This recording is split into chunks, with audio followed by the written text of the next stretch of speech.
Hello everyone, welcome to PW only IAS. दोस्तों, अगर हम बात करें आज के द हिंदू फ्रंट पेज की, तो एक बहुत ही दुखद खबर हमें यहाँ पे उत्तराखंड से देखने को मिल रही है। एक्चुअली आप सब लोग ना फ्लैश फ्लड्स के बारे में जानते होंगे, आप डिजास्टर्स में पढ़ते भी हो।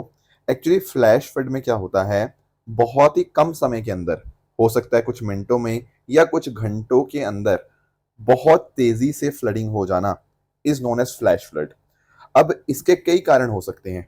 या तो देखो, जो बारिश है ना बहुत तेजी से पड़े, इंटेंस रेनफॉल हो, उससे हो सकता है फ्लैश फ्लड्स आ जाएं।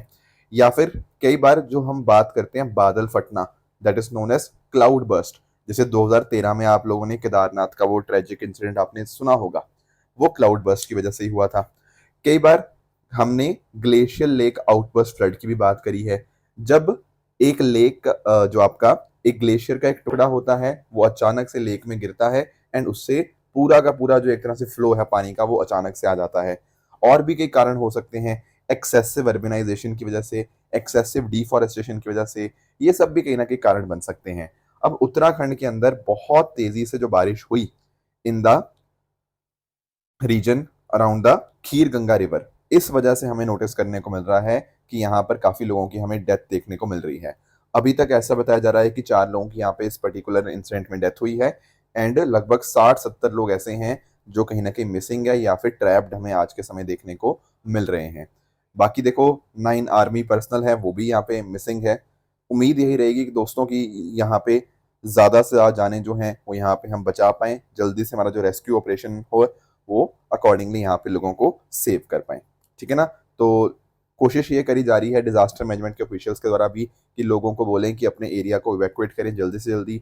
काफी सारे होटल्स, काफी सारे गेस्ट हाउसेज, उनके ऊपर काफी भारी मात्रा के अंदर यहाँ पे हमें इम्पैक्ट आता हुआ देखने को मिल रहा है। तो ये कुछ बातें थी उत्तराखंड के कॉन्टेक्स्ट में। दोस्तों, ऐसी ही कुछ खबरें हमें हिमाचल से भी देखने को मिल रही हैं। उम्मीद यही रहेगी कि इस डिजास्टर से हम एक तरह से लड़ पाएं एंड बहुत जल्दी यहाँ से हम रिकवर कर पाएं। दोस्तों, डेट है आज की 6 अगस्त 2025 एंड आप सभी का स्वागत है आज के प्रीलिम बूस्टर न्यूज डिस्कशन में।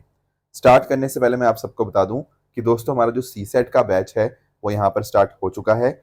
ये सी सेट का बैच अपने आप में पूरी तरह से कॉम्प्रिहेंसिव है, क्योंकि इसमें हर एक चीज जो भी आपको सी सेट क्वालिफाई करने के लिए चाहिए, वो सारे कॉम्पोनेंट्स यहाँ पे आपको कवर्ड देखने को मिल जाएंगे, चाहे वो quant, reasoning, reading comprehension, everything will be covered. उसके अलावा प्रैक्टिस सेशंस भी होंगे आपके, प्रैक्टिस के लिए क्वेश्चंस भी आपको डीपीपीस मिलेंगी, आपके डाउट सेशंस रहेंगे, आपके sectional test, full length test, वो सारी चीजें यहाँ पे कवर्ड हैं। तो दोस्तों, इस पर्टिकुलर जो बैच का लिंक है नीचे डिस्क्रिप्शन के अंदर दिया हुआ है, वहां पर जाकर आप इस कोर्स के अंदर एनरोल कर सकते हैं। साथ ही साथ अगर आपको आज के सेशन की पीडीएफ चाहिए तो आपको मेरे Telegram channel Rishabh Sharma sir PW, यहाँ पर आपको इसकी पीडीएफ मिल जाएगी। चलिए स्टार्ट करते हैं। पहला जो टॉपिक हमें डिस्कस करना है वो है 1987 आईएनएफ न्यूक्लियर आर्म्स ट्रीटी। थोड़ा समझते हैं। दोस्तों, यहाँ पर अगर आप पिक्चर देख पा रहे होंगे तो आप नोटिस करोगे यहाँ पर यूएसए के प्रेसिडेंट कौन है, ये है रोनाल्ड रीगन। ठीक है, आज के नहीं, 1987 की बात कर रहा हूँ। और यहाँ पर आप नोटिस कर पाओगे उस समय यूएसएसआर या सोवियत जनरल जो आपको सेक्रेटरी देखने को मिलते हैं, मिखाइल गोर्बाचोव। ठीक है ना, बहुत इंपॉर्टेंट थे ये 1991 जब यूएसएसआर डिसइंटीग्रेट हुआ, तो यहाँ पे आपको मिखाइल गोर्बाचोव देखने को मिल जाएंगे। इन दोनों के बीच में ना 1987 में एक ट्रीटी साइन हुई थी, यानी कि यूएस और सोवियत यूनियन के बीच में। अब इसमें डिसाइड क्या हुआ कि जितने भी दोनों देशों के न्यूक्लियर और कन्वेंशनल ग्राउंड लॉन्च्ड, ठीक है, द वर्ड इंपॉर्टेंट है यहाँ पे, ग्राउंड लॉन्च्ड बैलिस्टिक और क्रूज मिसाइल है with in the range of 500 से 5,500 किलोमीटर। दरअसल में ना इसको हम लोग इंटरमीडिएट रेंज यहाँ पे बोलते हैं, इसीलिए इसका नाम क्या है, intermediate range nuclear force treaty. तो इनको हम यहाँ पे एलिमिनेट करेंगे। ध्यान रखना, ये किसकी बात हो रही है, ground launched ballistic and cruise missile की यहाँ पे बात हो रही है। उनको एलिमिनेट यहाँ पे करने की कोशिश करी गई। ये वाली जो ट्रीटी है ये एयर लॉन्च्ड मिसाइल या सी लॉन्च मिसाइल के लिए एप्लीकेबल नहीं है, केवल किसके लिए है, ग्राउंड लॉन्च मिसाइल्स के लिए। तो दोनों साइड ने अग्री किया कि जो एग्जिस्टिंग स्टॉक है उनको 3 साल के अंदर डिस्ट्रॉय करेंगे। एंड आप नोटिस कर भी पाओगे कि इसके माध्यम से यूएसए ने लगभग 846 मिसाइल्स को एंड यूएसएसआर ने लगभग 1846 मिसाइल्स को यहाँ पे इन्होंने डिस्ट्रॉय किया था।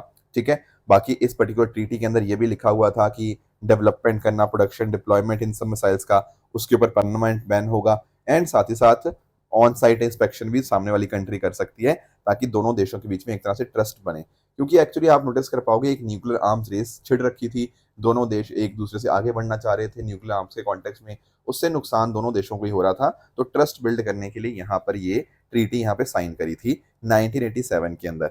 पर आप लोग जानते होंगे कि 2019 के अंदर डोनाल्ड ट्रंप ने इस ट्रीटी से विड्रॉ कर लिया था। क्यों? क्योंकि डोनाल्ड ट्रंप को ऐसा लगा कि भाई रशिया ना ढंग से इस ट्रीटी का पालना नहीं कर रहा, रशिया फॉलो नहीं कर रहा, तो यूएसए ने बोला भाई हम भी हट जाते हैं इस ट्रीटी से।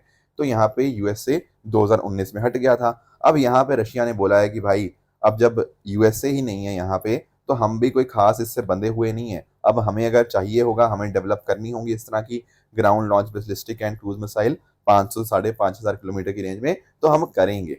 ये 1987 का एग्रीमेंट अब उतना वैलिड नहीं रहा, क्योंकि यूएसए भी इसका पार्ट नहीं है और यूएसए तो कंटिन्यूसली ये सब डेवलप कर रहा है। सो दैट इज वाई ये जो ट्रीटी थी ये न्यूज में थी। देखो और भी इस तरह की बहुत सारी फेमस फेमस ट्रीटीज हैं। जैसे फॉर एग्जांपल आप लोगों ने पार्शियल टेस्ट बैन ट्रीटी के बारे में सुना होगा। यहाँ पर ना न्यूक्लियर वेपन्स के जो भी टेस्ट होते हैं, ठीक है, जैसे for example atmosphere, under water, outer space, वो नहीं किए जा सकते, उनका डेटोनेशन नहीं किया जा सकता। पर यहाँ पर अंडरग्राउंड वाली चीजें यहाँ पे कवर्ड नहीं है। तो एक्चुअल में आप ध्यान में रखिएगा कि भारत ने इसको साइन किया हुआ है पार्शियल टेस्ट बैन ट्रीटी को। पर जब हम बात करते हैं एनपीटी की, तो भारत दरअसल में नॉन प्रोलिफरेशन ट्रीटी को एक तरह से डिस्क्रिमिनेटरी मानता है। ये न्यूक्लियर हैव्स और न्यूक्लियर हैव नॉट्स यहाँ पे बनाने की कोशिश करता है, इसीलिए इंडिया एनपीटी का मेंबर नहीं है। उसी तरह से कॉम्प्रिहेंसिव टेस्ट बैन ट्रीटी, ये दोस्तों अभी तक फोर्स में आई ही नहीं है। उसका रीजन यही है कि इस पर्टिकुलर ट्रीटी के माध्यम से जितने भी टेस्ट एक्सप्लोजन होते हैं, अब इसमें अंडरग्राउंड भी आ गया, वो सारी चीजें यहाँ पे पूरी तरह से बैन है। तो भारत ने इसको साइन नहीं किया हुआ। एंड लास्ट में अगर हम बात करें, there is another treaty on prohibition of nuclear weapon. ये जो आपकी ऐसी एक ट्रीटी है जो लीगली बाइंडिंग ट्रीटी है, एंड ये बैन करती है सारी nuclear activities, deployment, sorry development, testing, possession, use, threat, ये सब चीजें यहाँ पे बैंड है। तो इंडिया यहाँ पे इसका भी सिग्नेटरी नहीं है, और कोई भी न्यूक्लियर आर्म्ड स्टेट जिनके पास न्यूक्लियर वेपन है, उनमें से किसी ने भी इस ट्रीटी को साइन नहीं कर रखा। तो ये कुछ बातें थी जो हमें न्यूक्लियर कॉन्टेक्स्ट में पता होनी चाहिए। आगे आते हैं दोस्तों अगले टॉपिक पे, that is your Asian giant tortoise. यहाँ पिक्चर में देख पा रहे होंगे बहुत ही मैसिव, बहुत ही जायंट आपको टॉर्टवाइस आपको देखने को मिलेगा। अब एक्चुअली ना इस तरह के 10 जायंट एशियन टॉर्टवाइस उनको री इंट्रोड्यूस किया गया in the Zeliang community reserve Nagaland के अंदर। अब एक्चुअल ना अगर मैं बात करूं जाइंट एशियन टॉर्टवाइस की, इन्वायरमेंट के लिए बहुत बहुत ज़्यादा इंपॉर्टेंट बन जाते हैं। एक्चुअली ना इनको हम लोग कीस्टोन स्पीशीज की तरह ये एक्ट करते हैं। आप लोग जानते होंगे इन्वायरमेंट के अंदर आपने पढ़ा होगा कीस्टोन स्पीशीज के बारे में। ऐसी स्पीशीज जो आपके इकोलॉजिकल बैलेंस को मेंटेन करने के अंदर बहुत ही सब्सटेंशियल रोल प्ले करे, दैट इज कीस्टोन स्पीशीज। कहने का मतलब अगर कीस्टोन स्पीशीज एक इकोसिस्टम के अंदर एग्जिस्ट नहीं ना करती, उससे कहीं ना कहीं पूरे के पूरे इकोसिस्टम को एक कलैप्स होने का खतरा बढ़ जाता है। अब क्वेश्चन ये आता है कि सर ऐसा क्या काम करते हैं जॉइंट टॉर्टोइज कि इतना इम्पैक्ट है इनका पूरे इकोसिस्टम के ऊपर। देखो एक्चुअल में आप अंडरस्टैंड करना, इनका एक बहुत इंपॉर्टेंट काम पता क्या है, सीड्स को डिस्पर्स करना। सीड डिस्पर्सल के अंदर इनका बहुत इंपॉर्टेंट रोल है। उससे क्या होगा, उससे हमारी जो सॉइल है, जो मिट्टी है, वो टर्नओवर होती रहती है, उससे फॉरेस्ट रीजनरेट होता है। आप इस बात को समझ पा रहे हो कि फॉरेस्ट रीजनरेशन के अंदर कितना इंपॉर्टेंट रोल है। कई बार आपने सुना होगा कि ऐसा सिमिलर काम जो एलिफेंट होते हैं वो भी करते हैं। अगर आपने एलिफेंट्स के बारे में पढ़ा होगा, यू मस्ट हैव हेard कि यार ऐसा सिमिलर काम तो सीड डिस्पर्सल वगैरह के रिगार्डिंग ये तो एलिफेंट भी करते हैं। बिल्कुल सही बात है। एंड इसीलिए ना कई बार एशियन जायंट टॉर्टवाइस को हम लोग small elephant of the forest के नाम से भी हम जान लेते हैं। एक तो देखो बड़े हैं काफी, डेफिनेटली एलिफेंट से डेफिनेटली छोटे होंगे, बट कहीं ना कहीं पर्पज सिमिलर है इनका, दोनों का सिमिलर रोल है, ठीक है। तो इस तरह से इनको भी हम यहाँ पे small elephant of the forest भी हम जान लेते हैं। बाकी आप नोटिस कर पाओगे ट्रॉपिकल, सब tropical forest of India, Bangladesh, Myanmar, Thailand, Malaysia, Indonesia, यहाँ पर आपको देखने को मिल जाएंगे। भारत में मेजरली नॉर्थ ईस्ट रीजन के अंदर है, जैसे आपका नागालैंड, अरुणाचल प्रदेश हो गया, और ये काफी लंबे समय, लगभग 80 से 100 साल तक यहाँ पे जी सकते हैं। इनकी डाइट की दोस्तों बात करें तो हर्बीवोरस होती है, ठीक है। Leaves, fruits, mushrooms, plant matter जो डिकम्पोज हो रहा है उनके ऊपर यहाँ पे ये फीड करते हैं। बाकी देखो इनका जो आईयूसीएन स्टेटस है आपको क्रिटिकली एंडेंजर्ड देखने को मिल जाएगा, एंड साइट्स के अंदर आपको ये अपेंडिक्स 2 में देखने को मिल जाते हैं। आगे चलते हैं दोस्तों, अफ्रीका क्लाइमेट एडेप्टेशन के बारे में थोड़ा सा अंडरस्टैंड करने की यहाँ पे कोशिश करते हैं।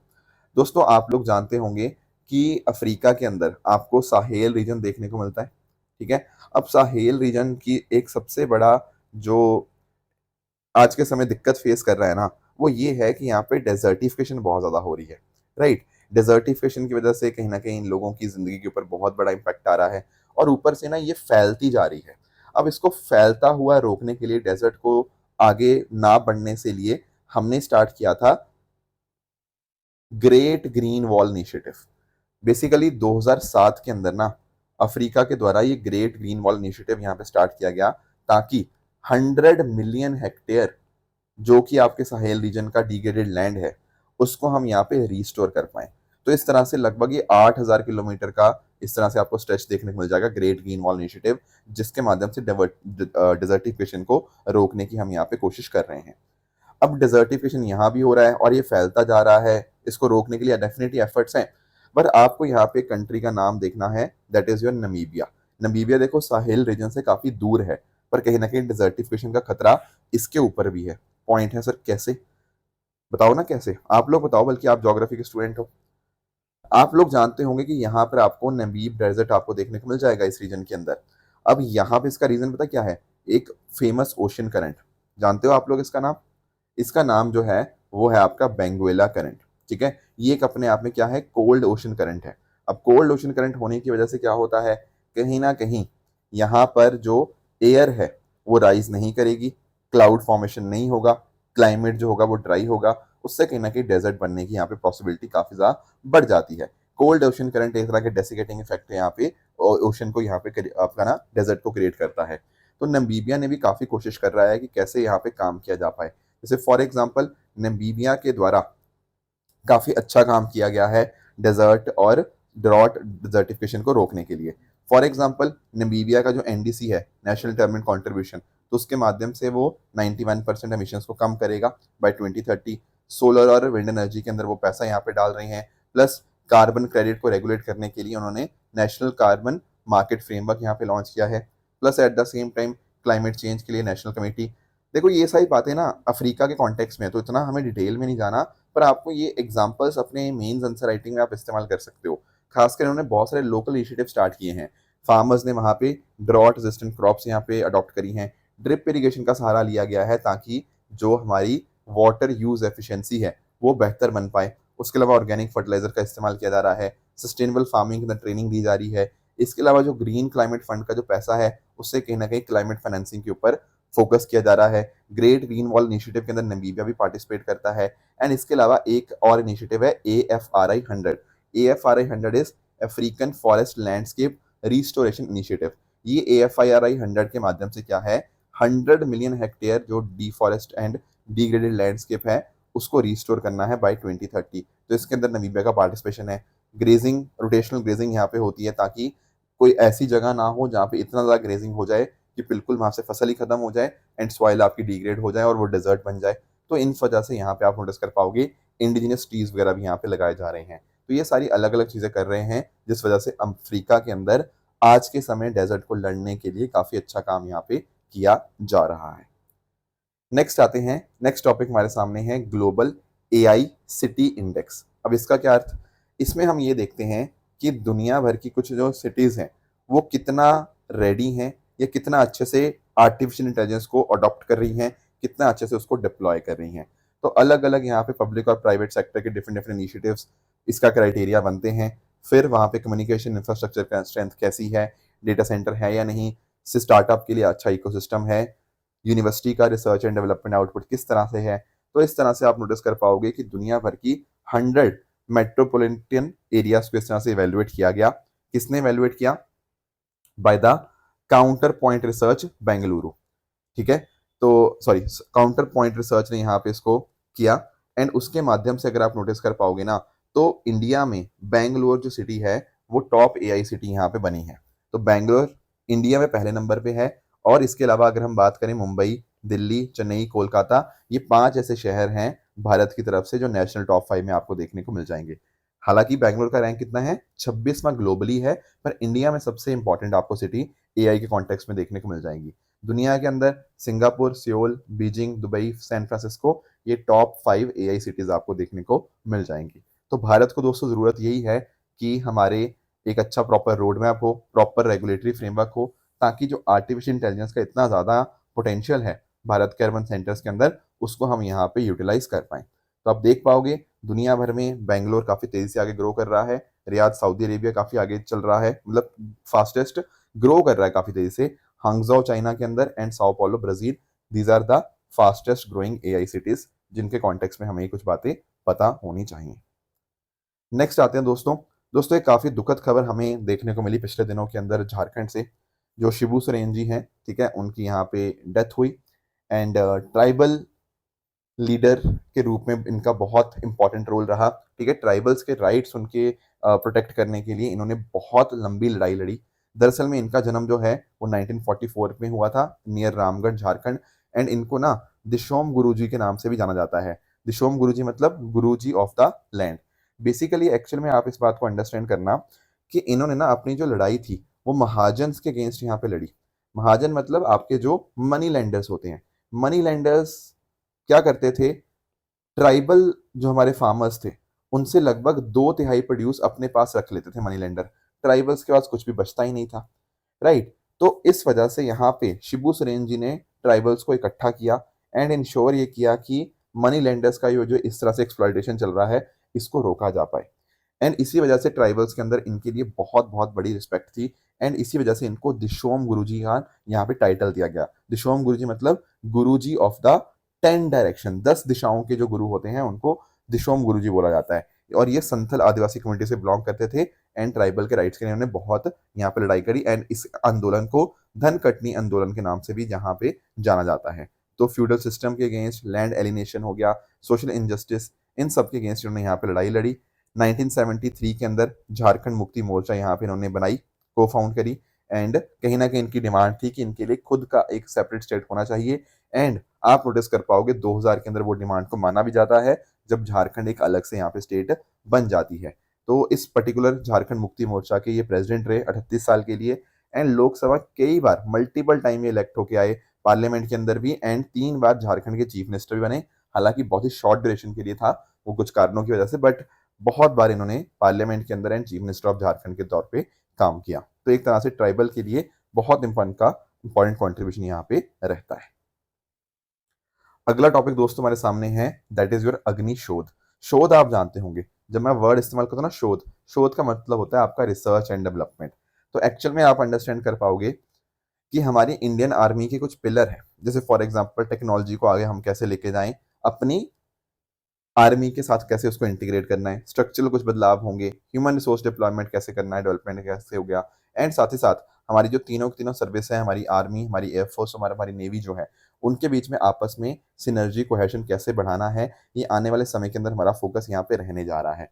अब इसी पर्टिकुलर पर्पस के ध्यान में रखते हुए ना हमारी इंडियन आर्मी ने अग्नि शोध रिसर्च सेल यहाँ पे इनॉग्रेट किया है एट द आईआईटी मद्रास। इसका पर्पस क्या है, हम चाहते हैं डिफेंस टेक्नोलॉजी के अंदर आत्मनिर्भरता लेके आना, ठीक है। हमारी भारत की स्ट्रेटजी वही है।